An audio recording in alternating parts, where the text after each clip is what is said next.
Snow was falling so softly, it looked like the sky was breathing when my mother's voice sliced through the front hall like a blade.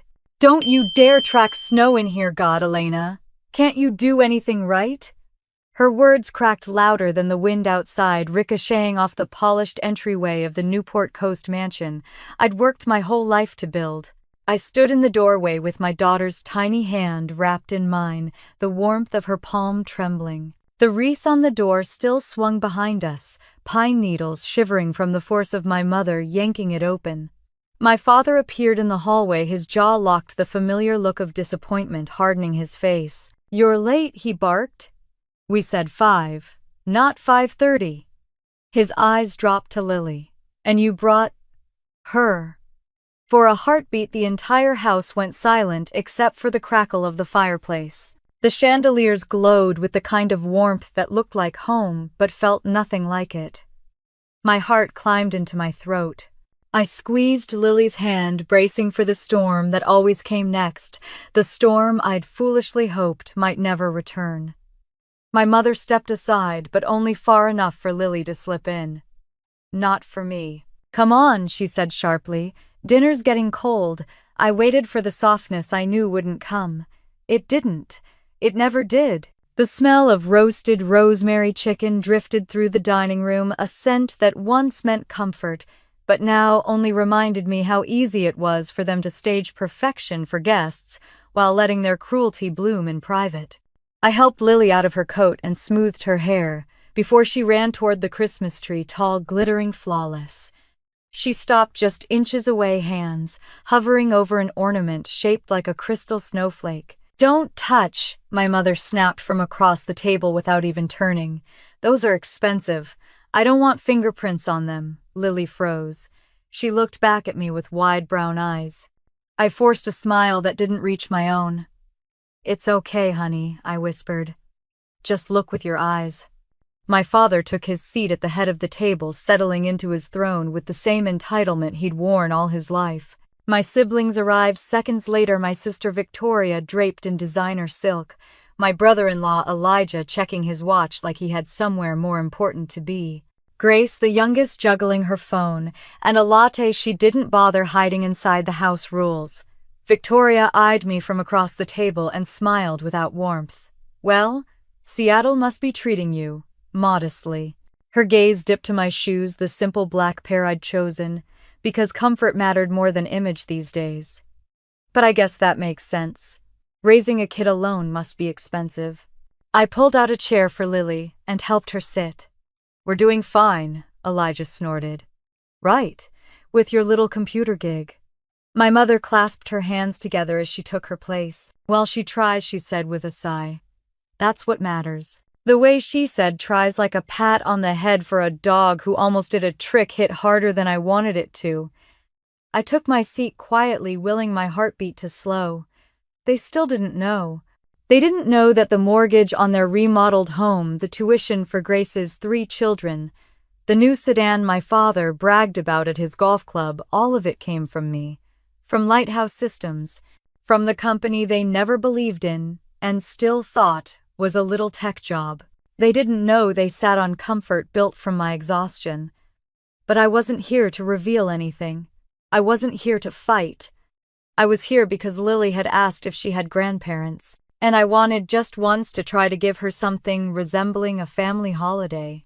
Dinner began the way every holiday meal in that house did, with the illusion of civility.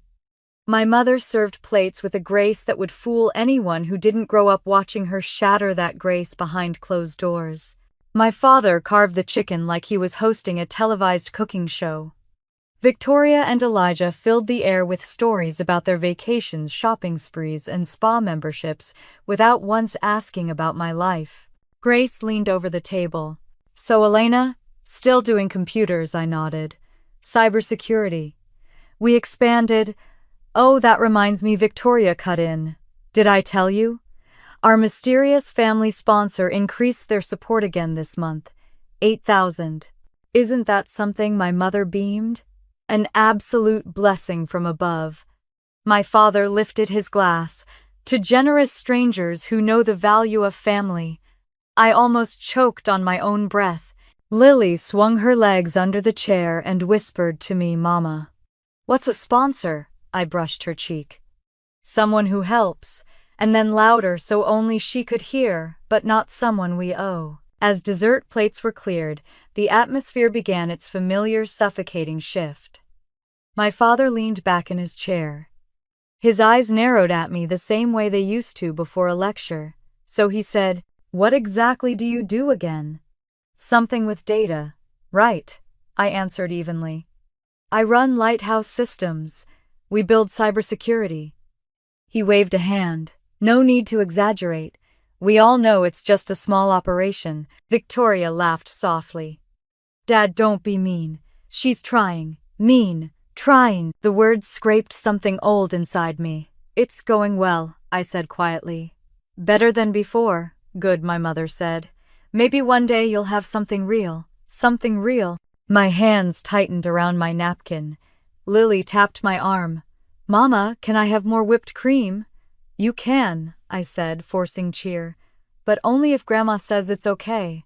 My mother barely glanced at her. "Fine. Just don't make a mess." Lily reached for the bowl. Her small fingers slipped. The spoon fell. Cream splattered across the tablecloth.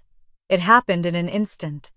My father slammed his hand against the table so hard the silverware jumped. "Jesus Christ, Elena. Can't you control your child?" Lily recoiled, eyes wide with fear. My entire body snapped into instinct. "She's 4, I said sharply. "It was an accident." Victoria smirked. "Guess the apple didn't fall far." My mother looked at the stain and hissed, "This is why you shouldn't bring a child into an adult setting." Lily's chin trembled. "I'm sorry," she whispered. "I didn't mean." I stood so fast my chair scraped the floor. "That's enough." The room froze. Every face turned toward me, lips parted, stunned that I'd raised my voice. My father stood too. "Don't you use that tone in my house." I held Lily's hand. "Then we'll leave." My mother clutched her pearls. "Elena, don't be dramatic." My father jabbed a finger toward the front door. "If you walk out that door, don't come back expecting help. Ever. Help." That was the moment something quiet inside me snapped, not out of anger but revelation. They weren't my family. They were people who had fed on my silence, my effort, my money, and my hope. I took Lily's coat, zipped it up, lifted her into my arms. My voice was steady. Cold. Clean. "All right." Just one word. But it was the first time in my life that I felt free. I walked to the door, snow blowing in as I opened it. The cold hit my face like truth. Behind me, my father's voice echoed, "You'll be back. You always come crawling back." I turned just once, meeting his eyes with a calm that startled even me. "No," I said, "not this time." And then I stepped into the falling snow, with my daughter held tight against my chest, leaving behind a house full of lights, warmth, and people who never knew how to love me. For the first time, the cold felt kinder than the home I left. Lily fell asleep before we even reached the highway, her small body curled in the back seat beneath the soft blanket I kept for nights exactly like this. Her breath fogged the window as the lights of Newport flickered past, shrinking behind us like a world I'd finally outgrown. I tightened my grip on the steering wheel, the silence inside the car, humming louder than the storm outside. My cheeks still burned with the echo of my father's voice, but something else was beginning to spread through me, calm, steady, unshakable. When we reached the hotel, I carried Lily through the lobby, her head resting on my shoulder, her tiny hand tangled in my hair. The receptionist gave me a sympathetic smile when she saw the exhaustion in my eyes but didn't ask questions. I appreciated that more than she knew. Questions were for people who had someone to answer to. I no longer did. Inside the room, I laid Lily on the queen-size bed, pulled the blanket up to her chin, then stood there for a moment, watching her chest rise and fall. My little girl. The only person in this world who never made me feel small. The only person I refused to fail. The heater hummed quietly, filling the room with a gentle warmth. Outside, the wind pressed against the window like it wanted to get in. Inside, for the first time all evening, I let my shoulders drop. Then my phone buzzed. Text from Mom, he didn't mean it. Come back tomorrow, we'll talk. I stared at the screen until the letters blurred, then flipped the phone face down on the dresser. The silence that followed wasn't empty. It was relief. I sat beside the window watching snow fall over the quiet parking lot. It reminded me of all the winters spent in that house, years of tiptoeing through traditions that never belonged to me. Christmas mornings where my siblings opened expensive gifts while I smiled at scarves and mittens. Family dinners where laughter floated above my head like I wasn't part of it. I used to convince myself things would get better if I just tried harder, if I worked harder, if I proved myself worthy enough. But tonight, standing in the doorway with my daughter trembling beside me, I finally understood. There was nothing I could do to make them choose me. The thought didn't break me. It freed me. I turned on the lamp, opened my laptop, and clicked into the accounting dashboard I hadn't touched since the last time my mother said, "We're going through a rough patch." The screen loaded slowly, humming like a confession. There it was, 8 separate automatic transfers. 5 years of deposits into the Harrison Family Support Fund. Every month, on time, silent, mortgage, car payments, renovations, vacations. Daycare fees for Grace's children. Private tutoring for Victoria's twins. Club membership renewals for my father. All of it. Every comfort they bragged about, paid for by the daughter they tried to erase. My fingers hovered over the trackpad. Anger didn't rise in me, not the screaming kind, not the burning kind. What I felt was clarity. A cold, sharp line drawing itself in my chest. I clicked deactivate recurring transfers. The system asked, "Are you sure?" I whispered yes and pressed confirm. The screen flashed, all recurring transfers successfully cancelled. A strange light feeling spread through me. Peace, I realized. It was peace. I closed the laptop and returned to the bed. Lily stirred slightly, brushing her cheek against the pillow. I lay down beside her and whispered, "We're okay. We're going to be more than okay." She didn't wake. Children trust that the world will be what their mother makes it. I intended to make ours kind. Sometime between midnight and dawn, sleep finally pulled me under. When I woke, a pale stripe of morning light cut across the room. Lily was still asleep, her curls spread over the pillow like morning sunshine. I stroked her hair and breathed her in warmth, softness, safety. She was everything I never had growing up. After breakfast, I loaded our suitcases back into the car. The cold air bit at my fingertips, but it felt cleaner than last night's hallway, full of stares and accusations. Lily climbed into her seat, hugging the stuffed rabbit she'd brought from Seattle. "Where are we going now, Mommy?" she asked through a yawn. "Home," I said. "Not to Portland, not to the house where I wasn't welcome, but home, our home." On the drive to the airport, my phone buzzed nonstop. I ignored it until we reached security. Finally, I glanced down. 36 missed calls, 9 from Mom, 7 from Victoria, 4 from Dad, 13 from unknown Portland numbers, 1 voicemail from Grace. No one ever called me this much before, certainly not in the same week, let alone the same morning. The truth hit me like a slow, inevitable wave. They must have tried to use the cards. They must have hit the wall I had stood behind for years, the wall I had quietly held up with my own hands. I slipped the phone back into my bag and took Lily's hand. "What's wrong, Mommy?" she asked. "Nothing," I said softly. "Absolutely nothing." We boarded the flight, buckled in, and watched the world shrink beneath us as the plane climbed into the clouds. Lily leaned her head against my arm, humming to herself. It amazed me how easily she found joy even after last night. Somewhere over the mountains, she looked up at me and whispered, "Mommy, why did Grandpa yell at me?" My throat tightened, but I kept my voice gentle. "Because grown-ups forget how to be kind sometimes. Will he yell again?" "No," I said. "He won't." She nodded, trusting me completely. Her trust was the anchor I'd build the rest of my life on. The plane landed in Seattle just past noon. The sky was gray, the air crisp, and the city lights shimmered faintly through the mist. We collected our luggage, walked out into the familiar cool breeze, and breathed in something that felt like possibility. I drove us home slowly, letting the streets unfold like a welcome back. When we reached our apartment, Lily jumped onto the couch and kicked her legs with excitement. "Can we decorate our little tree tonight?" "We can," I said. "We will."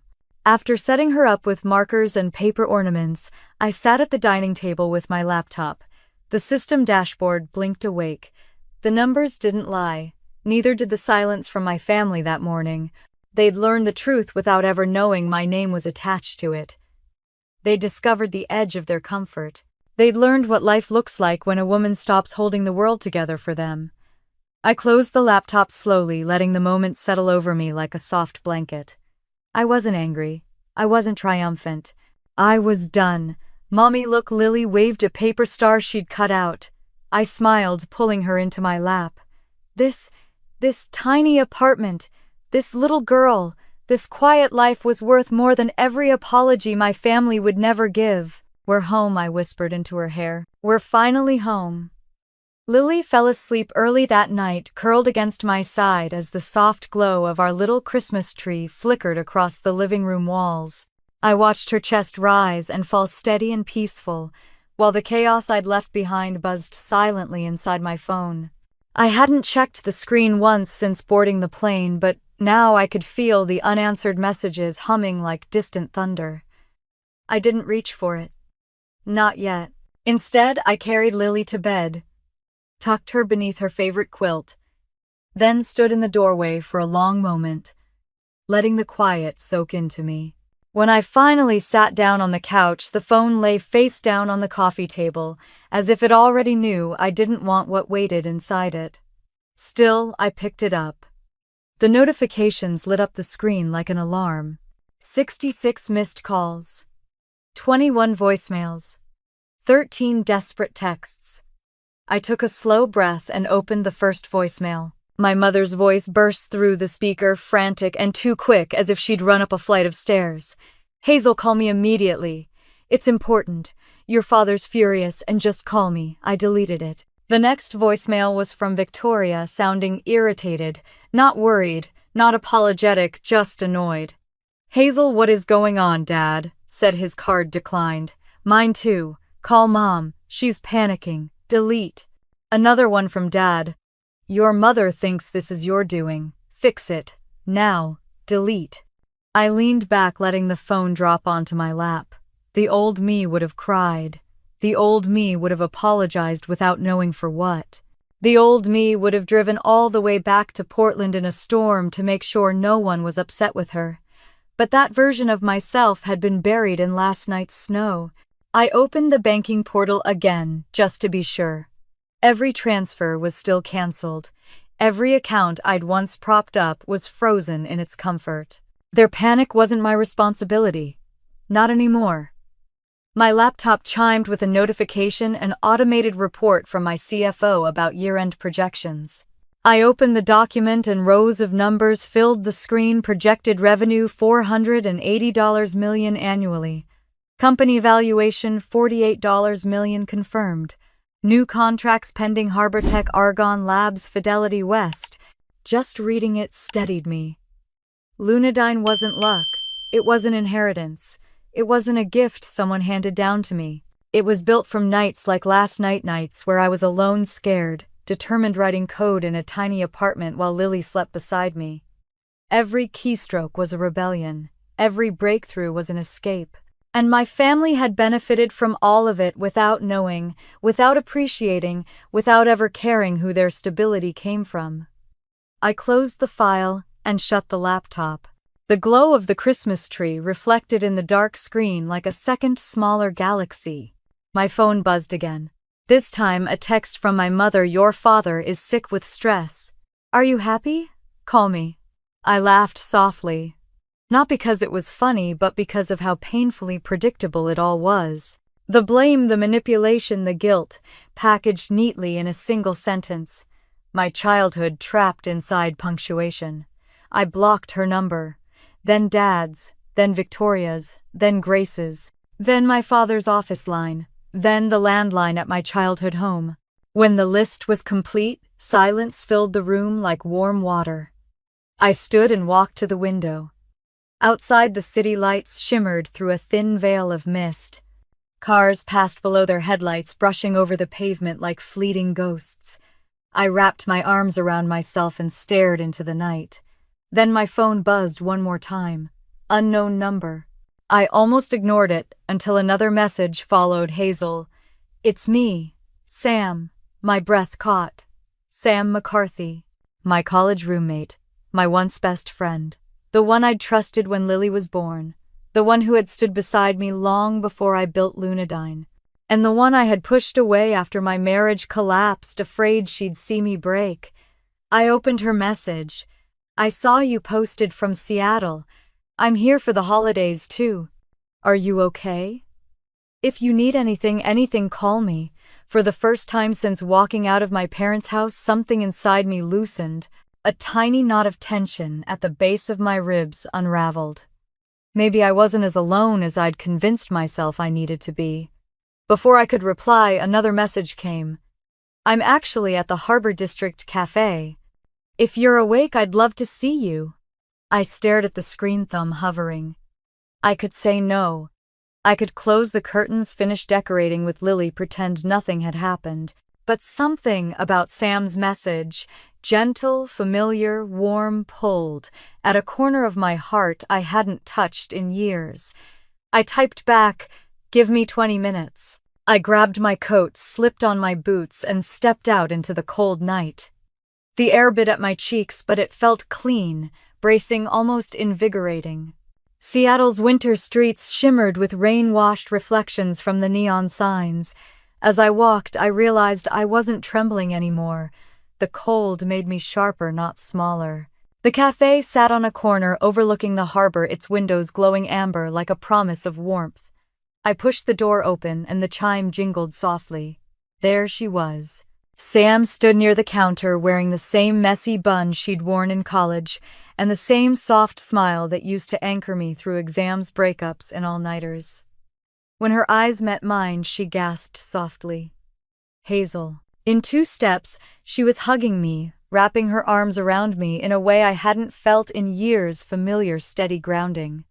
I exhaled into her shoulder, surprised by how much I needed that moment. She pulled back slightly, her hands still resting on my arms. "What happened?" she asked gently. And without planning to, I told her. Not everything. Not the entire collapse of the last 48 hours. Just enough. "My family kicked me out last night," I whispered. "At Christmas dinner. In front of Lily." Sam's face tightened with anger on my behalf. "Hazel, I'm so sorry. They don't know who I am," I said. My voice cracked. They never did.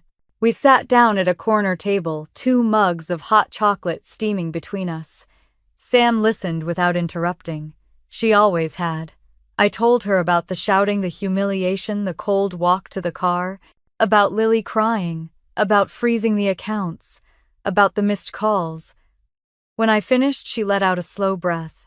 "You didn't deserve any of that," she said firmly, and Lily definitely didn't.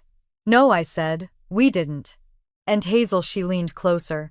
Cutting them off wasn't cruel, it was necessary. I swallowed hard, my eyes burning. "So why do I still feel guilty? Because you were trained to," she said softly. "Not because you're wrong." I stared into my cup, watching the steam curl upward like a prayer. "Everything is about to collapse for them," I whispered. Sam tilted her head. "Hazel, they never built anything." "You did. They just lived in the house you carried on your back." The truth of it landed with quiet force. We talked until closing time. About Lily, about work, about the foundation I wanted to start someday for single mothers in STEM. Sam listened the way she always had, with a heart big enough to hold all the things I couldn't say out loud. When we stepped outside, she hugged me again. "You're stronger than you know," she whispered. And you're not alone this time. Okay, okay. For the first time, I believed it. When I returned to the apartment, Lily was still asleep. I kissed her forehead, smelling faint traces of peppermint soap, and crawled into bed beside her. The night felt different now, less like the aftermath of a collapse, more like the quiet before a rise. Tomorrow they would panic harder. Tomorrow the calls would multiply. Tomorrow they'd learn what life looked like without the daughter they dismissed. But tonight, for the first time in years, I felt warm, and I slept without fear. The snow outside Portland fell in slow, drifting sheets the morning I drove back toward my parents' neighborhood. Not because I wanted to, but because I needed closure. After the quiet strength of the night before, after talking with Sam, after watching Lily sleep with her stuffed polar bear tucked under her chin, I realized something unsettling. My family's power over me wasn't in their words. It was in my silence. And if I didn't confront what happened, that silence would grow again like frost around my ribs. So I drove. Not to reconcile, not to apologize, but to look at the wreckage one last time before letting it all go. The streets were slick, slushy, lined with pine trees heavy under winter. My parents' house sat at the top of a gentle hill just as it had when I was a child. The Christmas lights still blinked along the roofline, cheerful and hollow at the same time. I parked at the curb and sat there for a long moment, breathing in the cold air that seeped through the cracked window. You don't owe them softness, I whispered the reminder aloud, steadying myself. Then I stepped out of the car, boots crunching against ice, and pushed through the cold until I reached the front door. I didn't even have to knock. The door burst open before I touched it. My mother stood there, pale, shaking, wrapped in a robe that looked 2 sizes too small for her panic. Her eyes, once sharp with disapproval, were swollen. Hazel, she breathed, clutching the doorframe. Oh, thank God, come inside. I didn't move. Mom. My voice was calm, almost detached. I'm only here to talk. Nothing more. She flinched as if the neutrality hurt her. Inside the house looked nothing like the scene from the night before. The earlier glitter and gold had been replaced with disarray, papers strewn on the dining table, my father pacing in the living room shouting into his phone, Victoria crying into a mug of coffee. My mother pulled me in before I could refuse. The warmth hit my face like a slap. Where have you been? She demanded, voice trembling with anger disguised as concern. Do you have any idea what's happening? Your father's accounts are locked. Mine too. Your sister, Mom. I stepped out of her grip. Stop. Her eyes widened with disbelief. Stop, Hazel. Do you think this is a joke? Just because you're upset doesn't give you the right to ruin us? I didn't ruin anyone, I said. I simply stopped paying for everything. Victoria spun around, mascara, smudged hair wild. You can't just do that, she snapped. We relied on that trust. You relied, I corrected. Not me. She crossed her arms. You owe us, I actually laughed. I owe you nothing. My father slammed his phone onto the counter. Of course it was you, he roared. I told your mother. I told Victoria. I knew nobody else would sabotage this family. I turned to face him fully. You sabotaged yourselves, I said quietly. I just stopped carrying the weight. He marched closer, his jaw tight, his face red, in a way I remembered too well. You ungrateful girl. Woman, I corrected. Single mother. Founder. CEO. His expression flickered just for a moment, confusion, disbelief, something that almost looked like fear. What are you talking about? He snapped. My mother stepped between us as if smoothing over the air would fix anything. Hazel, your father's heart can't handle this. Just turn the trust back on, please. We'll discuss everything calmly. We'll start over. I looked at her, truly looked, and for the first time saw not power or intimidation, just a woman afraid of losing comfort. Mom, I said softly, you don't want to start over. You want things to go back to the way they were. Her lips pressed tight. A silent confession. I let the quiet stretch. Then I finally answered the question they hadn't asked yet, the one simmering beneath their fear, their irritation, their anger. "Where do you think the trust money came from?" I asked. Silence. Victoria blinked. "Some donor?" Dad said no. I shook my head. There was no donor. My father frowned. "Then who me?" I said. "It was me all along." My mother's hand flew to her mouth. My father froze. Victoria let out a tiny disbelieving laugh. "You, Hazel, don't be ridiculous. You were always broke. You were always." I stepped closer. Not threatening, just certain. "My company Lunadyne just hit a $48 million valuation. I've been supporting all of you for years. The mortgage, the cars, the flights, the boutique rent, Dad's golf membership, all of it."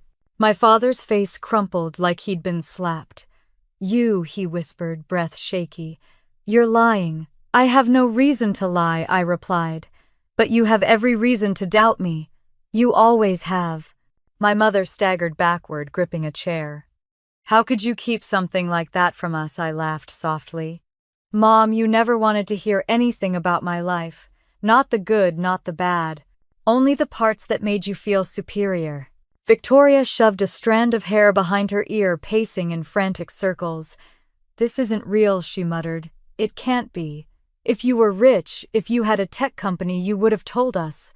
"Why?" I asked. "So you could take more." Her jaw snapped shut. My father stepped forward again, trying to regain authority. "Hazel," he said, voice low and trembling. "We are your family. Family." The word hit me like a stone. Heavy. Familiar.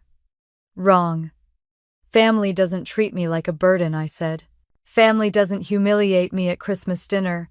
Family doesn't scream at my daughter for spilling water." Victoria's cheeks turned pink with embarrassment. "Dad didn't mean." "He always means it," I snapped. "He just never admits it." My father puffed out his chest. "You don't speak to me that way. And you don't get to speak to me at all," I replied. His face twisted. "You selfish girl." "Woman," I repeated. "Who built a life without any of you?" "You built nothing," he shouted. I tilted my head. "Then why is everything collapsing without me?" Silence. Cold, thick, enough to drown in. I turned to leave. My mother lunged forward. "Hazel, please, please just turn the trust back on until we figure things out." "No," I said. Calm. Final. "That trust is gone." Victoria exploded. "You can't do this. I already did." My father slammed his fist on the countertop. "Hazel, if you leave this house, I open the door." He froze. "Don't come back." I stepped outside into the snow, letting the cold air fill my lungs. "I wasn't planning to," I said. And I closed the door behind me. I didn't cry on the drive back to Seattle. Not once. The tears had dried somewhere between my father's last threat and the cold wind that hit my face when I stepped outside that house. His house, the one my money had kept standing. The snow on the windshield blurred into a steady white haze, and the hum of the tires on the road felt more like a heartbeat than sound. Lily slept in the back seat, her cheek pressed against her car seat, her little mitten still gripping her stuffed polar bear, as if nothing in her small world had shifted.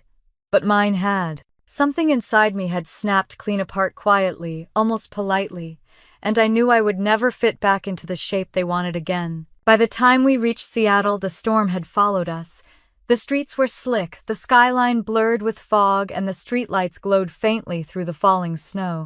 I carried Lily up to the apartment and tucked her into bed. Her breathing softened instantly as if her dreams refused to carry any of the weight I held. Once she was asleep, I wrapped myself in a blanket and sat on the living room floor. My laptop lay open in front of me, glowing softly in the dim room. It was nearly midnight, but exhaustion kept its distance, hovering just out of reach. A familiar voice note notification blinked on the screen. "Sam," I clicked play. "Hazel, I'm home now. I just wanted to make sure you got back safely. Call me if you're awake." I typed back, "I'm awake. Just tired." She replied instantly. "Do you want company I can come by?" I hesitated, then typed, "Maybe tomorrow. Thank you for checking on me." After sending the message, I leaned my head back against the couch. Silence settled around me like a warm coat. Then my phone buzzed again. Not Sam, not an unknown caller. Zoe, I answered immediately. Boss, she said, her voice soft but alert. I'm assuming you saw the numbers tonight. HarborTech signed the preliminary contract. For the first time since dinner the night before, my face cracked into a real smile. That's good news, I said. Better than good. Also, I saw something else. She paused.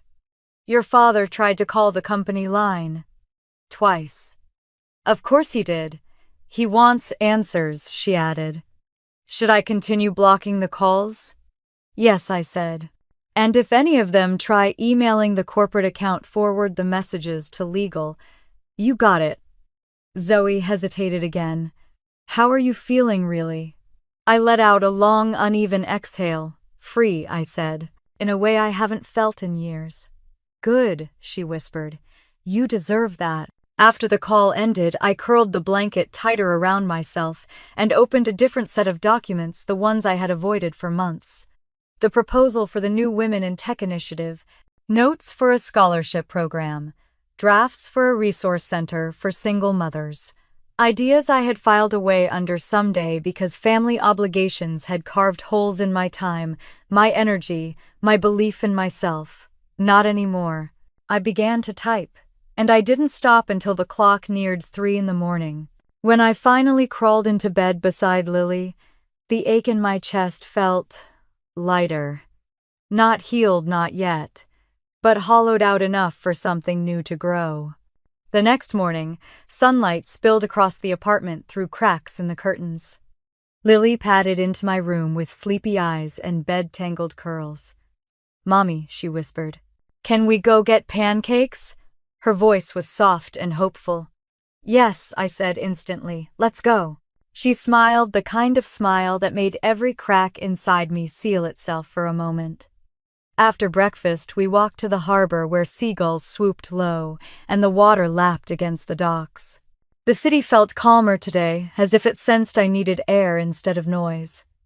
At a picnic bench near the water, Lily climbed into my lap and watched boats drifting in the distance. Grandma was mad, she said quietly. I froze. Yes, I whispered. She was. Did I do something wrong? The question hit me harder than anything my father had said. No, sweetheart, I said, wrapping my arms around her. You didn't do anything wrong. Grown-ups just forget how to be kind sometimes. She rested her head against my chest. You're kind. I kissed her hair. I try. We sat there for a long time, just breathing in the cold air, letting the sound of the water soothe us. Then my phone buzzed. This time it wasn't family. It was a contact I hadn't heard from in years. Evan Cole, HarborTech CEO, I answered. Hazel, he said, his voice crisp, professional. Your assistant briefed me on the situation involving your family. I hope everything is stable enough for us to move forward. I blinked. The story had already reached him. Everything is fine, I said. Better than fine. I'm ready to move forward. Good, he said. Because I'd like to finalize the contract this week instead of next month. There's a gap in our schedule and we wanted to seize it. I stared out at the harbor. A week. This wasn't just good news, this was monumental. HarborTech was one of the biggest Northwestern defense infrastructure firms in the country. Their contract alone could elevate Lunadyne from fast-growing startup to dominant industry player. Send the paperwork, I said. I'll have legal review it by Monday. Excellent, he replied. And Hazel, for what it's worth, not many people would have survived what you've been through. But you're still here, stronger. Most impressive thing I've seen this year. After the call ended, I closed my eyes and let the cold breeze wash over me. For the first time, someone outside of my circle saw the fight behind my success and respected it. Lily tugged my sleeve. Mommy, are we okay? I scooped her into my arms. We're better than okay, I whispered. We're starting over. That night, after Lily fell asleep with a half-finished coloring book open beside her, I sat down at my desk and drafted a letter to Lunadyne's board. A bold one. A proposal to expand into national infrastructure, security, bridges, airports, power grids. A new frontier. One my family would never understand. and didn't need to. When I finished, I slid the laptop closed and stood by the window. Snow drifted outside like pieces of a life I had finally shaken loose. My phone lay on the counter, silent now. No missed calls, no frantic messages, no guilt woven into someone else's panic. Just me, just Lily, just the life I was finally choosing to build. And for the first time since childhood, I felt something new rising in my chest. Not fear, not duty, not shame, but possibility. A soft, growing certainty that everything collapsing behind me was making room for something extraordinary ahead. The sun was barely rising over Seattle when I walked into Lunadine's headquarters, the glass doors sliding open with a quiet hiss. I hadn't slept much, but the adrenaline of what lay ahead sharpened every step. Today wasn't just another workday. Today I was stepping back into the world fully, no longer hiding behind obligations, guilt, or emotional debts I didn't owe.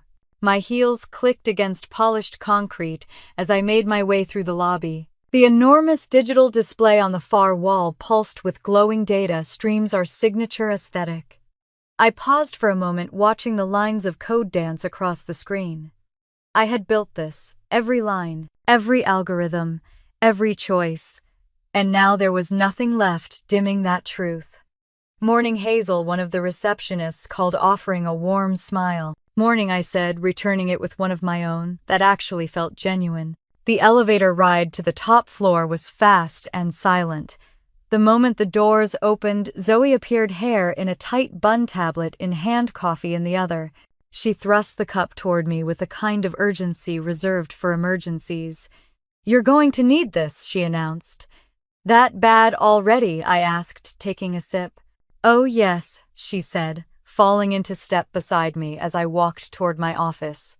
"We have the team waiting in conference room A. Legal, infrastructure, engineers, communications." The Harbor Tech contract sent ripples everywhere. "Good ripples?" I asked. "The kind that make the board giddy and terrified at the same time," she said with a smirk. We pushed through the glass doors of the conference room. Conversations halted. Heads turned.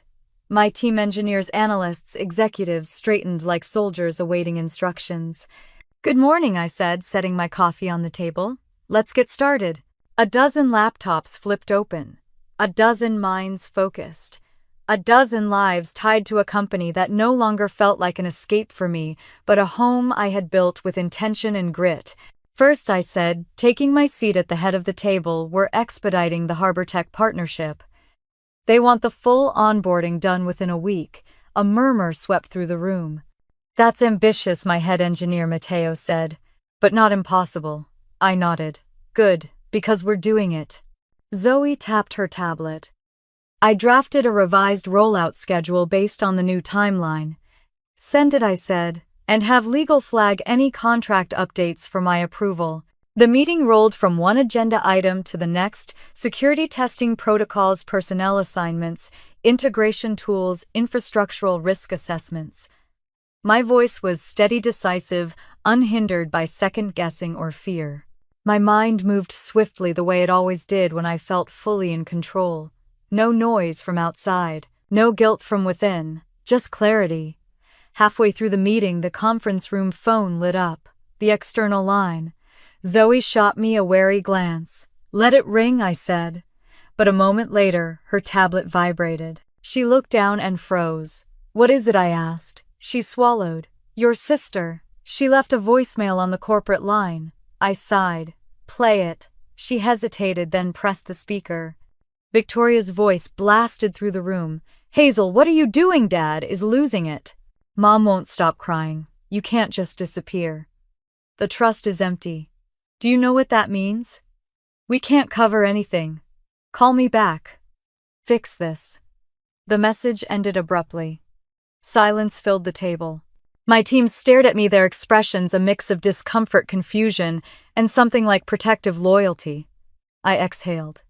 "Delete it." Zoe nodded. Matteo cleared his throat.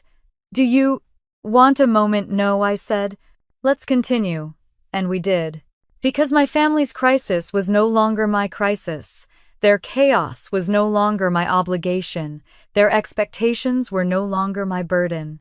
By early afternoon, the meeting ended. People filed out with fresh momentum, discussing timelines and logistics. Zoe lingered behind.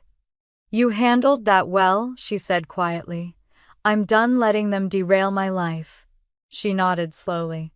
"Good, because something tells me they're far from done trying." Before I could respond, the glass door opened again, and in walked someone I hadn't expected to see, ever let alone today. Sam. She stood there with a familiar half-smile, holding 2 paper cups of coffee. "Thought you might need reinforcements," she said. The tension in my shoulders eased instantly. "What are you doing here?" I asked. "Visiting a friend," she said. "Also hand-delivering caffeine? Also making sure you didn't lock yourself in your office and forget to eat." I laughed, stepping forward to hug her. Zoe's eyebrows lifted. "This is Sam," I nodded. "The one and only." Sam looked around the sleek office. "So this is Lunadyne." Honestly, I expected more messy wires and fewer glass walls. "This is the clean part," I joked. Sam held out a second coffee. "Come up for air. Take a break." I glanced at the stack of contracts on the table, then at Sam's expectant smile. "Fine," I said. 15 minutes. We went to the private rooftop garden, my favorite place in the entire building. Snow dusted the shrubs and railings, and the city stretched wide below us. Steam curled from our cups. "So," Sam said, leaning against the railing. "How are you really?" I watched the gray clouds drifting over the skyline. "I think I'm waking up," I whispered. She nudged my shoulder. "About damn time." For a few minutes we stood quietly watching the city breathe beneath the blanket of winter. Then Sam said, "You don't have to hide what you've built anymore. The world is allowed to see you." "I know," I said. "I just got used to being small around the people who raised me." "You're not small," she said firmly. "You're one of the strongest women I've ever met." I swallowed hard. "Thank you." She bumped my shoulder again. "Besides, you're kind of famous now." "Did you see the latest Forbes ranking?" I blinked. "What?" She grinned. "You're on the Rising Innovators list. Number 4. Sam." I breathed out, stunned. "You deserve it," she said warmly. Just as I was about to respond, Zoe rushed onto the rooftop, slightly out of breath. "Hazel emergency." My stomach tightened. "What kind?" She handed me her tablet. On the screen was a headline from a local Portland news station: "Former bank executive and family face, financial turmoil after trust fund collapse. Daughter unreachable." Below it, a photo of my parents standing in front of their freshly renovated house, looking lost. Sam read over my shoulder. "Oh boy." Zoe whispered, "They're going public." I straightened my jacket. "Let them," I said. Sam looked at me. "You sure?" I nodded, once calm, resolute. "They spent years silencing me. If they want the world involved now, fine. For once the world will hear the truth. Eventually." Zoe exhaled. "What do you want us to do?" "Nothing," I said. "They can shout into the wind all they want.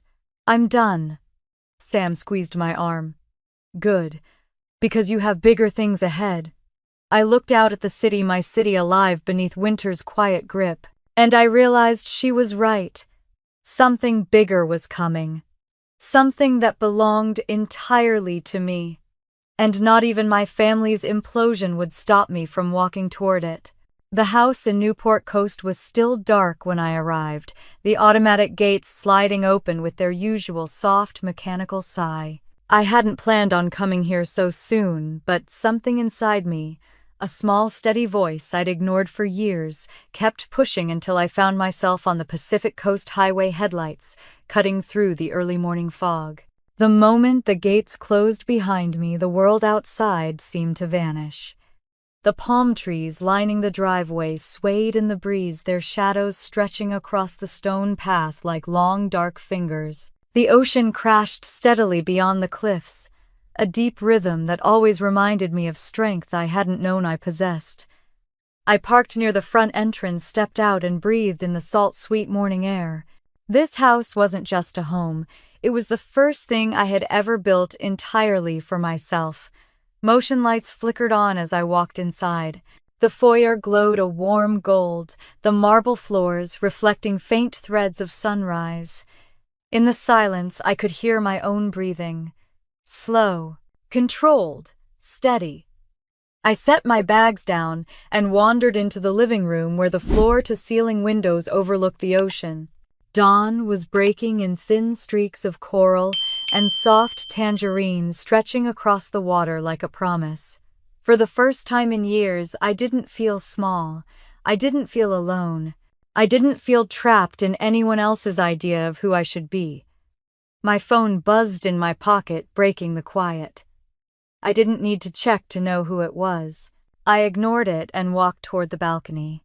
The sound of the waves was louder out here, the air cooler, the wind carrying the faint scent of jasmine from the garden below. I wrapped my sweater tighter around myself and stared at the horizon, letting its vastness settle inside my chest. Behind me, the phone rang again and again and again. 66 missed calls yesterday.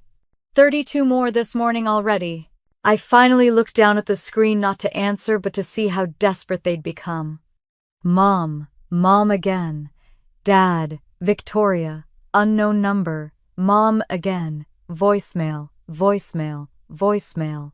I pressed mute and set the phone on the balcony railing. Then I went inside and brewed a pot of coffee, letting the rich aroma fill the room. I walked barefoot through the quiet house, touching the back of the sofa, the edge of the kitchen island, the cool marble countertop, all reminders of the life I'd built, brick by brick, line by line of code, contract by contract. This house had always been my escape. Today it was something more, a border, a boundary, a declaration. The knock came shortly after 7. I frowned. No one knew I was here except Zoe and Sam. I walked to the door cautiously and looked through the security camera feed on my phone.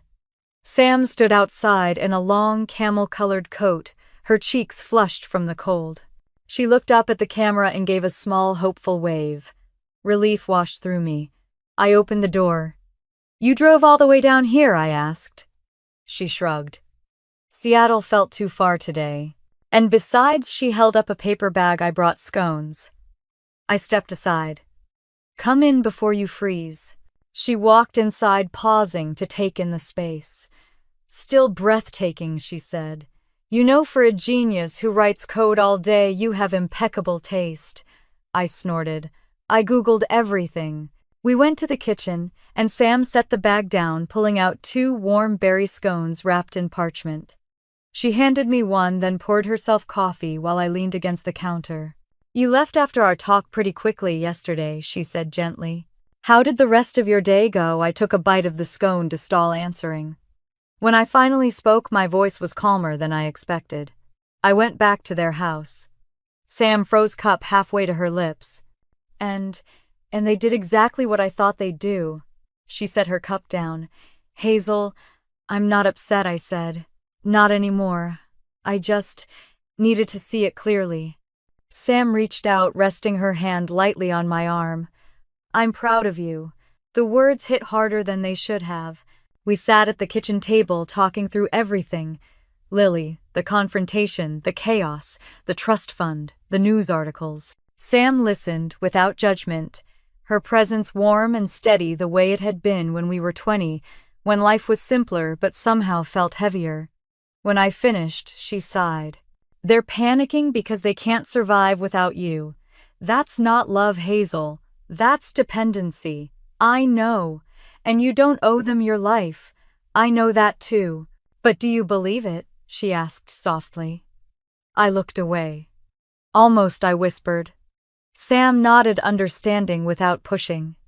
Around 10, we moved to the living room. The view was clearer now, waves silver blue in the sunlight, gulls riding the wind above them. Sam curled up on the couch while I spread documents out across the coffee table. "Work?" she asked. "Harbor Tech contract," I said. "We're finalizing terms today." Sam grinned. "Look at you, fully in CEO mode." "I don't think I ever left," I said. She laughed, then her expression softened. "You're different, Hazel." "How lighter," she said. "Like someone finally loosened the knots around your ribs." I didn't answer, because it was true. And I wasn't sure how to explain the quiet relief of finally choosing myself. My phone buzzed again, vibrating aggressively against the table.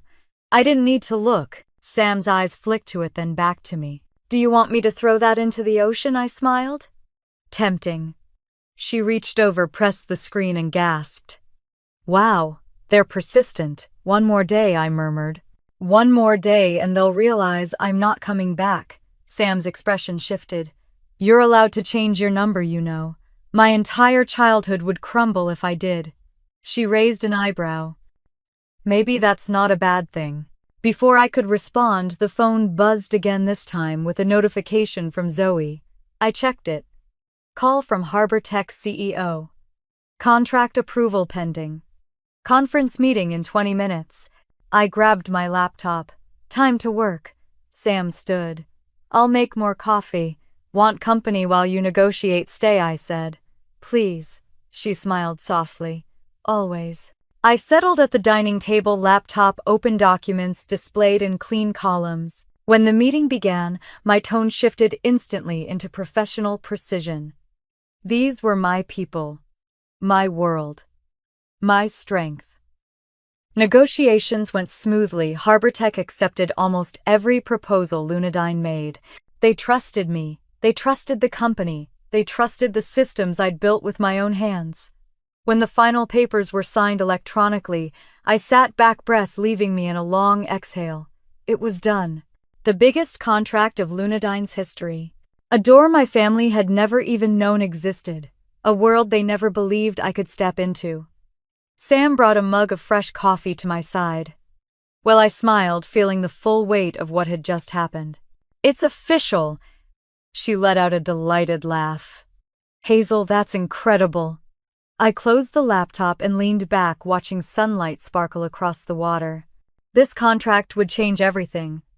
Expand Lunadyne, amplify its reach, solidify its presence in national security sectors. All the success my family had mocked, belittled, ignored, was now impossible to deny. Sam eased into the chair beside me. "What are you thinking?" I stared out at the wide expanse of ocean. "That everything is exactly where it needs to be," I said softly, "including me." And for the first time in my life, I felt the truth of it settle deep in my bones. I wasn't running. I wasn't hiding. I wasn't proving anything to anyone. I was choosing myself fully, finally, without apology. And I wasn't turning back.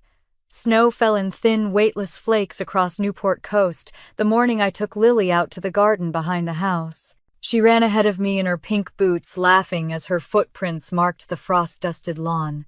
The Pacific wind swept through the cliffs, carrying the scent of winter and salt water, and for a moment the world felt untouched, quiet, clean, new. "Mommy, look." Lily pointed at the koi pond, where ice had formed in delicate patterns along the edges. "It's frozen like a snowflake." "It's beautiful," I said, reaching down to steady her as she leaned closer. Watching her wonder felt like an anchor in my chest, a reminder that not everything had to be heavy or complicated. Some things, like her joy, remained simple, pure. I lifted her into my arms and kissed her forehead, breathing in the familiar scent of lavender shampoo mixed with the crisp morning air. She wrapped her arms around my neck and whispered, "I love our house." "So do I thought. But before I could answer, my phone buzzed again. I checked the screen. Unknown number, followed immediately by a second call, then a voicemail. The quiet of the garden dissolved into an uneasy hum. I ignored the calls, tucked the phone back into my coat, and carried Lily inside. We spent the next few hours decorating gingerbread cookies in the kitchen, Lily pressing too many gumdrops on one roof, while I pretended not to notice. But when she finally ran off to the living room to watch her favorite holiday movie, I slipped away toward my office, closed the door, and checked the messages. The first voicemail was short. "Hazel, please pick up. We need to talk." My mother's voice trembled with something between anger and desperation. I deleted it. The second voicemail was from my father. "You made your point. Enough is enough. Call me back. Now, delete. The third voicemail was longer, Victoria's voice cracking. Dad's furious. Mom isn't eating. Everything is a mess. You can't do this to us. You have to fix what you broke. Fix what I broke. I let out a slow, controlled breath. They still didn't understand. Or maybe they refused to. Another voicemail came in as I stood there. This one from an unfamiliar number, but the message made my stomach clench. Mrs. Miller, this is Dr. Avery from Portland General. I've been trying to reach you. It's about your father. Please call back. I stared at the screen, pulse slowing, breath thickening. My father. Hospital. A dozen emotions flickered through me, colliding, shattering, rebuilding, confusion, grief, disbelief, old wounds cracking open like thin ice. I replayed the message, then replayed it again. My fingers curled into my palm. He was a cruel man, an unforgiving man, a man who had never once apologized for the damage he caused. But he was still my father, and I had spent years carrying the imprint of his voice in the back of my skull, trying and failing to please someone who never saw me. I sank into my office chair, the silence suddenly heavy. Was I supposed to go back? Did I owe him that? Would he even want me there? The phone buzzed again, this time a text. From Victoria. Dad had a heart episode. He's stable now. You need to come. Now. Then another mom is terrified. She keeps asking for you. And that, more than anything, cracked something inside me. My mother had never asked for me before. Not like this. Not without trying to control me. Not without conditions. I pressed the phone to my forehead, breathing deeply. The kitchen door creaked behind me. Hazel Sam's voice drifted in gently. You disappeared. Everything all right? I didn't turn around. Instead, I lowered the phone slowly and whispered, my father's in the hospital. Sam crossed the room, instantly pulling the chair beside me. Talk to me, she said softly. I swallowed the knot in my throat. I don't know what to feel. Do you want to go back to Portland? My voice cracked. I don't know. Sam reached out, covering my hand with hers. You don't owe them your peace, but you may owe yourself closure. I closed my eyes, letting her words sink through the cracks. Closure, not forgiveness, not duty. Closure.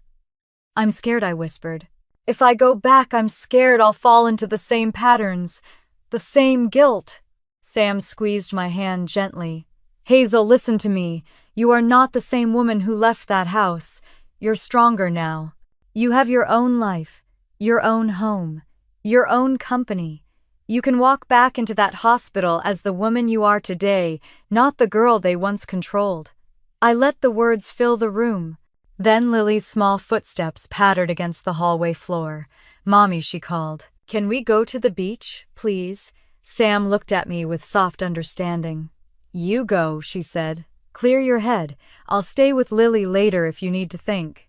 I nodded and stood smoothing my sweater. Come on, baby, I said, lifting Lily into my arms. Let's get our shoes. Minutes later, we were walking along the shoreline, the cold sand crunching beneath our boots. Lily ran ahead, chasing the foam of the waves, giggling as they retreated. The sky stretched endlessly above us, a canvas of steel blue clouds and soft winter light. I watched the horizon. I breathed. I walked. And slowly the storm inside me settled. After a while, Lily ran back to me and held my hand. Are you sad, Mommy? Maybe a little, I said honestly. Do you need a hug? I bent down and wrapped her small warm arms around my neck. The ocean roared behind us like a heartbeat. Thank you, I whispered into her hair. She pulled back, eyes bright. I'm good at hugs. You really are. As we stood there, the wind tugging at our coats, something became clear. If I didn't go to see my father, I would regret it, not because he deserved it, but because I needed to face the part of my life that had shaped me, scarred me, and tried to silence me. I needed to see him one last time, not as a child seeking approval, but as a woman standing in her own truth. I stood tall, lifting my chin as the wind swept across the shore. When I returned to the house, Sam looked at me, searching my face. Well, she asked quietly. I exhaled. I'm going, I said, but I'm not going for them. Then who are you going for? Sam asked. I met her eyes. For me, I whispered.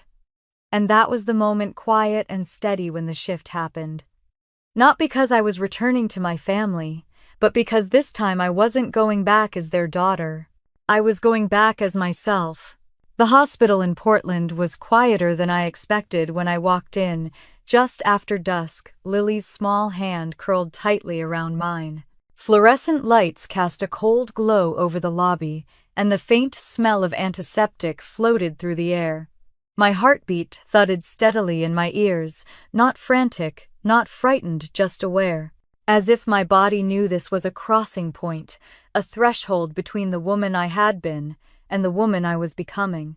At the reception desk, a nurse smiled gently. Can I help you? Yes, I said. I'm here to see Richard Miller. I'm his daughter.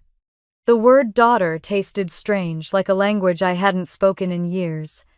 The nurse checked her chart. He's in cardiac recovery. Second floor, room 212. Lily squeezed my hand. Are you scared, Mommy? No, I whispered, brushing my thumb across her knuckles.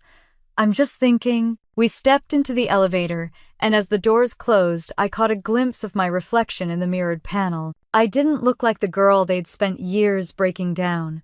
I didn't even look like the woman they kicked out 2 nights ago. I looked resolute. The elevator doors opened. Room 212 was at the end of a long hallway, the television glow spilling onto the floor beneath the door. I paused outside, my pulse steady, then lifted my hand to knock. Before I could, the door opened. Victoria stood there, eyes rimmed red mascara smudged. She froze when she saw me. You came, she whispered. Yes, I said evenly. She stepped aside, but her voice dropped into something sharp, old familiar. Mom's been crying all day, she said. Dad's upset. You shouldn't have. I raised a hand. Stop. She blinked at the word. I'm not here for a fight, I said. I'm here because I heard Dad was in the hospital. Victoria swallowed and stepped back.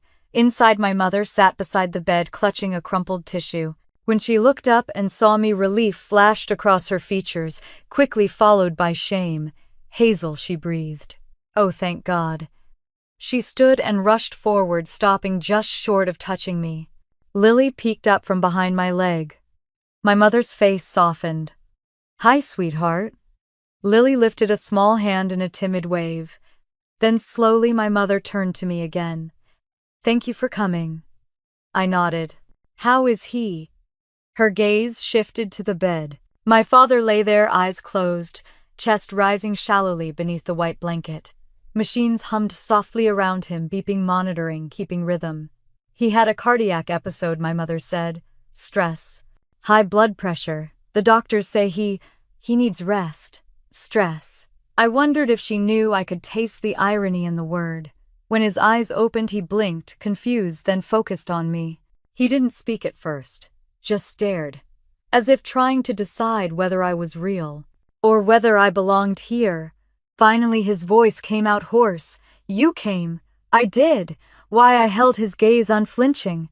To see for myself. He exhaled shakily, eyes closing for a moment. I thought, after what happened? He shook his head. I didn't look away. You wanted me gone. He opened his eyes again. That isn't don't, I said quietly. Not this time. My mother clasped her hands together hard. Hazel, we didn't mean you meant every word, I said softly. Maybe you regret it now. But you meant it. The room fell still. My father shifted, grimacing slightly as if the truth itself hurt. You cut off the trust, he said. Yes. You froze the accounts. Yes. You left us with nothing. That isn't true, I said calmly. I left you with yourselves. He let that sink in. The monitor beeped a little faster. I needed to, I added. For me, for my daughter. My father closed his eyes, breathing through the weight of it. When he spoke again, his voice was softer, shaken.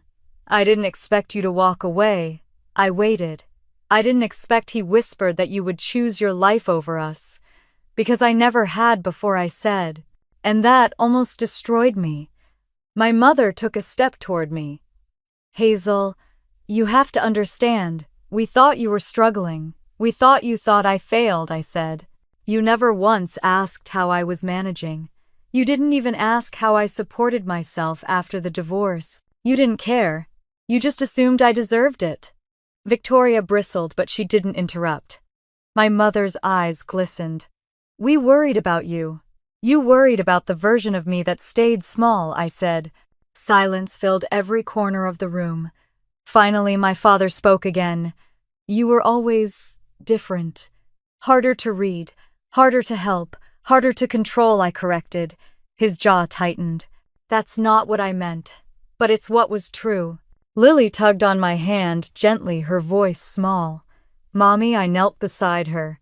Yes, baby. Is Grandpa sick? I nodded. He's getting help. She reached out, touching my cheek. Are you sad? I swallowed. A little. She hugged me tightly, her arms warm and sure around my neck. My mother watched the scene as if seeing something she'd never understood. When I stood again, my father's eyes were wet. It startled me more than anything else. Hazel, he whispered. I didn't realize. Everything I did, everything I said, his voice broke. It wasn't supposed to be like this. For a moment, just a breath, I saw something fragile in him, fragile and very human. But fragility wasn't the same as change. I'm not here to rewrite the past, I said gently. And I'm not here to fix anything. I came because I needed to know you were alive. A tear slid down my mother's cheek. Are you going to come home? She whispered. No, I said. The single syllable echoed harder than a shout. But we need you, she stammered. I shook my head. You need money. You need the trust. You don't need me. My father closed his eyes again, leaning back against the pillow. Then why did you come? He asked softly. I looked at Lily, my anchor, my reason, then back at him. To end this the right way, I said. To tell you face to face that I'm not carrying this anymore. Any of it. The blame, the guilt, the expectations, the silence. My mother's hand flew to her chest. I'm letting go, I said. Finally. My father swallowed, pain flickering across his features. So this is goodbye. No, I said. It's truth. I stepped back, taking Lily's hand. My mother reached for me, but stopped as if afraid of breaking something delicate. Hazel, she whispered, will we ever be a family again? I met her eyes, really met them. That depends, I said softly, on whether you learn what family actually means. Victoria looked away, blinking hard. My father didn't speak. I turned to leave Lily walking beside me in tiny, determined steps. As I reached the doorway, I heard my father's voice barely above a whisper. I am sorry. 3 words, too late to fix the past, but enough to mark the moment. I didn't turn around. Instead, I whispered just loud enough for him to hear, I wish you peace. Then, Lily and I walked down the hallway, leaving behind a lifetime of ache, expectations, and echoes. And as the elevator doors slid shut, I knew one thing with absolute certainty: I wasn't going back. The airport in Portland was wrapped in the soft blue-gray light of early morning when I walked through the departures terminal with Lily's hand in mine. Families rushed past us, suitcases, rolling babies, crying couples, whispering about gate numbers. But everything around me felt strangely still, as if the world were moving in slow motion and I alone remained steady. Maybe it was the closure. Maybe it was the exhaustion. Maybe it was the quiet certainty that I had finally stepped out of a shadow I'd lived in far too long. At the security line, Lily tugged my sleeve. Mommy, yes, sweetheart. Are we going back to our house? Yes, I said. To our home. She smiled, relieved, and pressed her stuffed polar bear to her cheek. Good. I like the waves. I bent down and kissed her forehead. So do I. As we boarded the plane, I sent a quick text to Sam, headed back. I'll call when we land. Her reply came instantly. Good, I'll have dinner waiting. That simple message warmed something inside me, something that had been cold and tight since childhood. Someone waiting for me, someone choosing me without conditions, someone who saw me outside the lens of obligation. The plane lifted off the city, shrinking beneath us, and for the first time since Christmas Eve, I exhaled fully. When we landed in Orange County, the California sun greeted us like an old friend, bright, warm, unapologetically alive. A driver from my security team met us at the gate, and as soon as we stepped outside, I felt the heaviness of Portland finally fall away. The drive along Newport Coast was everything I needed. The Pacific shimmering under the afternoon sun, palm trees swaying gently, cliffs rising in elegant curves. Each mile felt like reclaiming a piece of myself. When the gates to my home opened, Lily squealed. "Mommy, look. Our house missed us," I laughed, lifting her into my arms. "I think you're right." Inside, the air smelled faintly of jasmine candles and fresh linen. Sunlight streamed through the glass walls, filling every room with warmth that felt like forgiveness, without the pain that usually accompanied it. As I set our bags down, my phone buzzed. HarborTech contract, final implementation schedule attached. Work. The part of my life that had never betrayed me. I skimmed the email while walking toward the kitchen.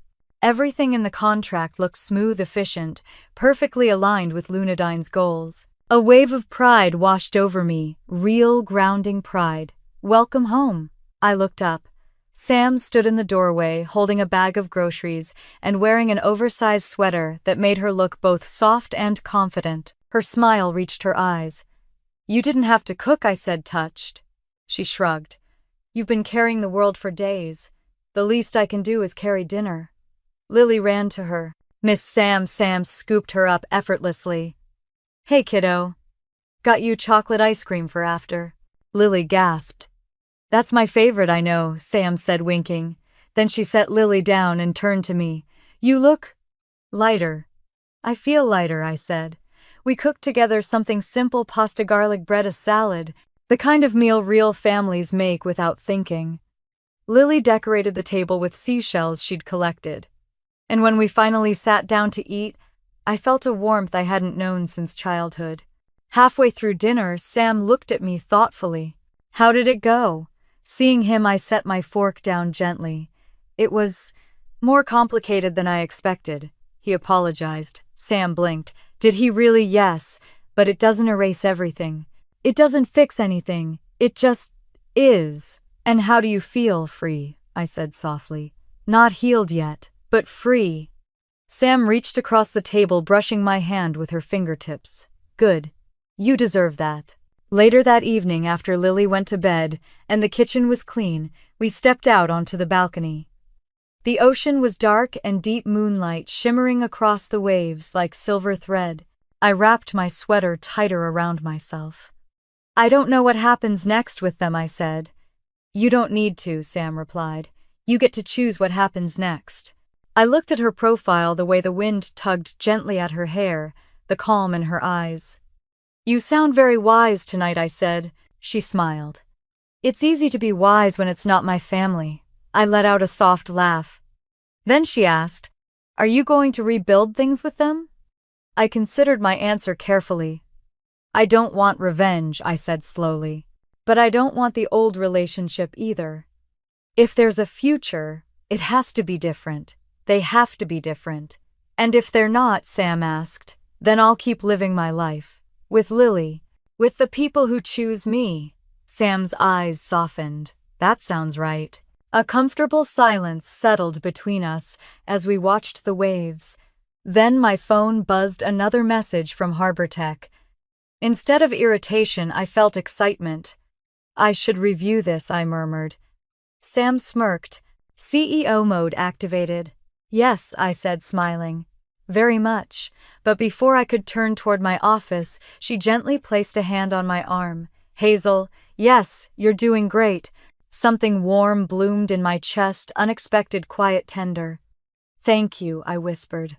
And I meant it. After she left for the night, I walked through the house, checking on Lily, straightening the blankets, brushing her hair off her forehead. Her breathing was steady, deep, unburdened. I stood there for a moment, grateful for her softness, her resilience, her belief that the world was kind. Then I went to my office. The ocean glimmered through the windows as I began reviewing implementation plans, timelines, and security integrations. Everything felt sharp and clear. My mind was mine again. And somewhere between checking the final line of code and signing a new set of documents, I realized something profound. I didn't just survive my family's collapse. I outgrew them. And tomorrow, I would wake up and build something even stronger, not for them, for me. The sun filtered through the sheer curtains of my Newport Coast bedroom the next morning, warm and golden, as if the universe had decided to start fresh with me. For the first time in years, I woke up without dread sitting on my chest. No unanswered expectations, no guilt waiting at the edge of my bed. Just light and quiet. And the soft hum of the ocean beyond the glass walls. Lily stirred beside me, her tiny hand splayed across my arm. She blinked up at me, still half asleep. "Mommy," she whispered, "do we have to go anywhere today?" I shook my head and kissed the top of her head. "No, sweetheart. Today we stay home." She sighed happily, curling into me like a small, warm star. It was moments like this, simple but full, that convinced me I'd made the right decisions, every single one of them. By mid-morning, Zoe called. "Big day," she said, voice bright. "You're trending." I blinked. "Trending how you made the top innovators under 40 list." She paused for dramatic effect. "And the rising philanthropy spotlight. Oh, and a Forbes columnist wants to do a feature on you. A long one." I let out a small laugh. "That sounds terrifying." "It sounds perfect," she corrected. "And overdue." I thanked her and promised to come in later in the week, but not today, not for anything. After we hung up, Lily tugged at my sleeve. "Beach?" she asked with a hopeful smile. I nodded. "Beach." We walked down the stone steps behind the house to the private shore where the waves lapped gently at the sand like fingertips. Lily ran ahead, chasing foam and gathering shells in her small hands. I watched her twirl, sunlight catching in her hair, her laughter echoing over the water. A freedom she didn't have to earn. A childhood she didn't have to survive. While she played, I checked my phone. Dozens of new messages, mentions, emails.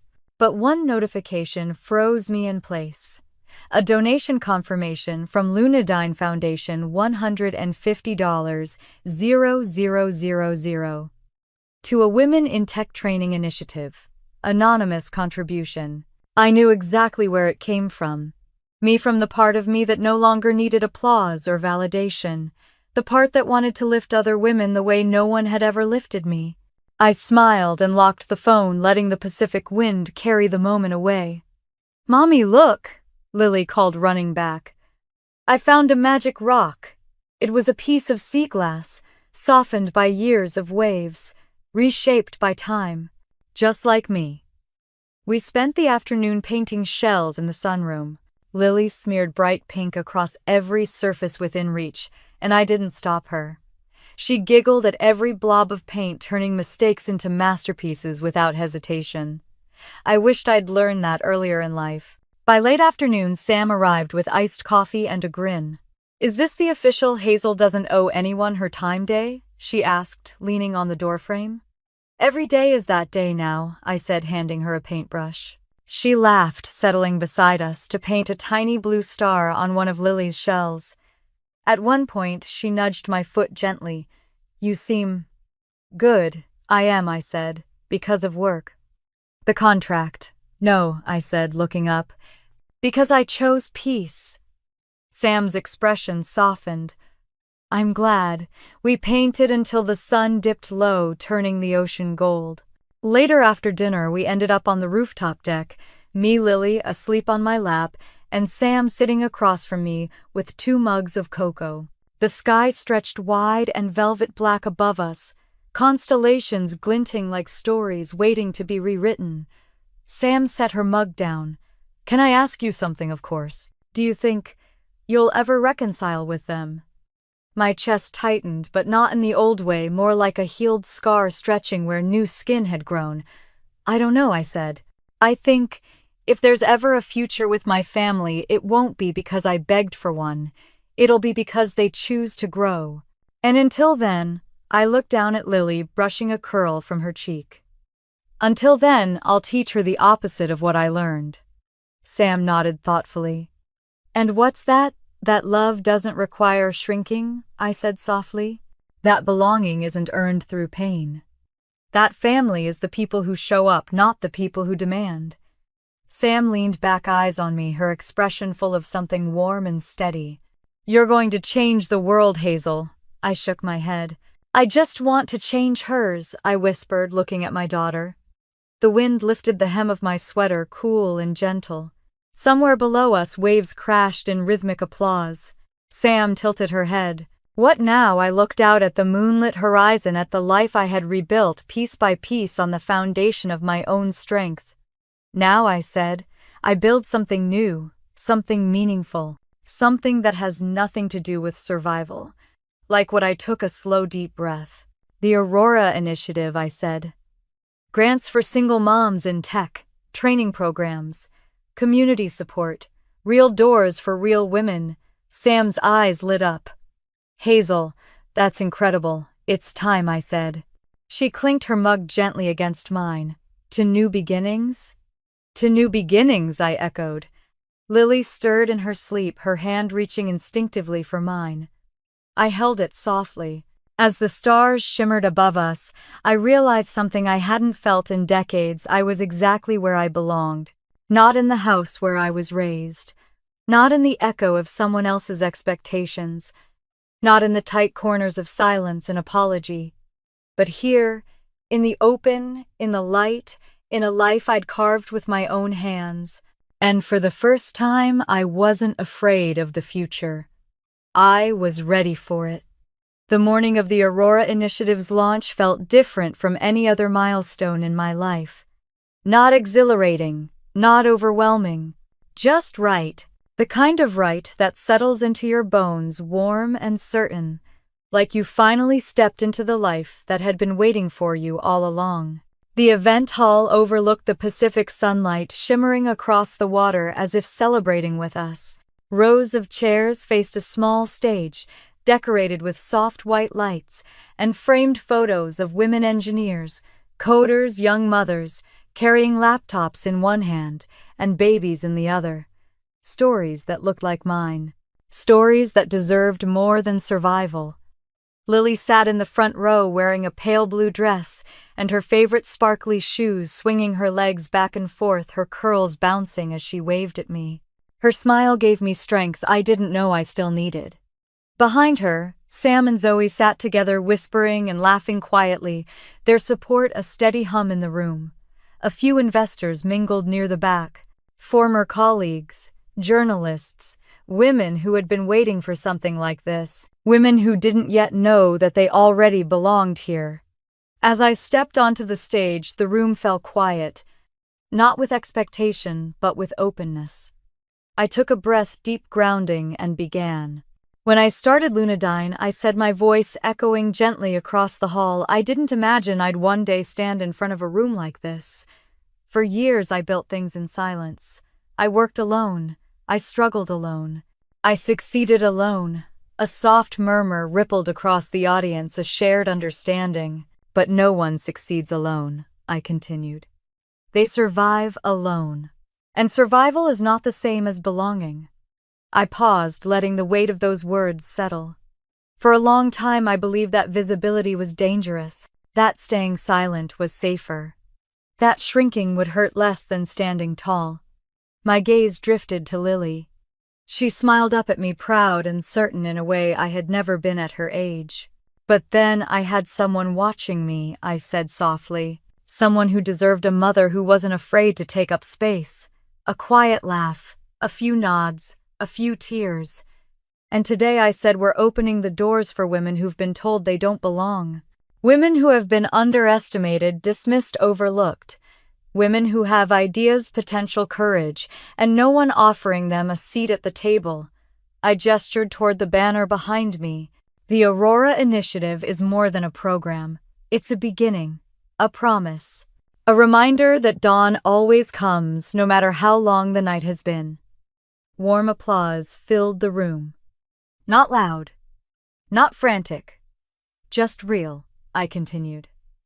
We're starting with 30 full scholarships, then hiring 20 interns, then building a mentorship pipeline, and eventually we build an entire ecosystem where single mothers in tech don't just survive, they lead. When I stepped down from the stage, the audience rose to their feet. I felt the applause like sunlight, gentle but steady, warming places inside me that had stayed cold far too long. Sam met me halfway to the aisle, pulling me into a tight hug. You did it, she whispered. You actually did it. Zoe grinned. Hazel, they loved you. I looked toward Lily. She ran into my arms, wrapping her small hands around my neck. You were the best, Mommy, she said, beaming. The best in the whole world. My throat tightened. Thank you, baby. The rest of the afternoon passed in a warm blur, handshakes, conversations, smiles, gratitude. Women approached me with stories that felt like echoes of my own. Investors asked about expansion. Journalists scribbled notes about the quiet CEO who became a force. But the moment I remember most is standing near the cliffside balcony alone for the first time since my speech, watching the waves crash below. The wind carried the scent of jasmine and salt water. The ocean shimmered like a mirror, reflecting every version of me I had survived. A voice broke the quiet. You did good, Hazel. I turned. My mother stood there, hands clasped, eyes softer than I'd ever seen them. She looked older, somehow not in years, but in humility. For a moment, we just stared at each other. I heard about the event, she said. I wanted to see it for myself. I didn't answer. She stepped closer. Your father's recovering. He read the articles about Lunadyne, about the contracts. He's proud of you. I am too. Years ago I would have melted under those words. Today I stood still. You taught me something, I said quietly. Family has to be earned, not demanded. She swallowed. I know, she whispered. And I'm sorry, truly. The wind brushed between us, carrying the tension away. For once she didn't reach for me. She just let me choose. And I chose calm. I hope you find peace, I said gently. She nodded and left. Sam found me soon after. Everything okay? Yes, I said, watching the horizon. Everything is finally okay. Later that evening, the house filled with noise. Lily giggling as she played with her new sea glass collection, Sam and Zoe debating dessert flavors, music drifting from the kitchen. It wasn't loud. It wasn't chaotic. It was life. Real. Soft. Welcoming. After everyone left and Lily fell asleep, curled against a stuffed dolphin, I stepped out to the balcony wrapped in a light blanket. The moonlit ocean stretched endlessly before me, silver and vast. I breathed in the quiet. Then I turned to the camera because there was one more thing I needed to say. Not to my family, not to my team, but to the people who had walked with me through this story. If you've ever been pushed aside, I said softly. If you've ever been told you're too much or not enough, if you've ever had to walk away to save yourself, you're not alone. Sometimes the hardest goodbye is the doorway to everything better. I smiled gently, honestly. And if this story meant something to you, if it made you feel a little stronger, a little braver, tell me in the comments. I want to know your story too. And if you want more stories like this about strength, justice, and second chances, stay with me. Like, subscribe, and let's keep going together. The waves crashed softly below as if agreeing. A new life was beginning, and this time it was mine.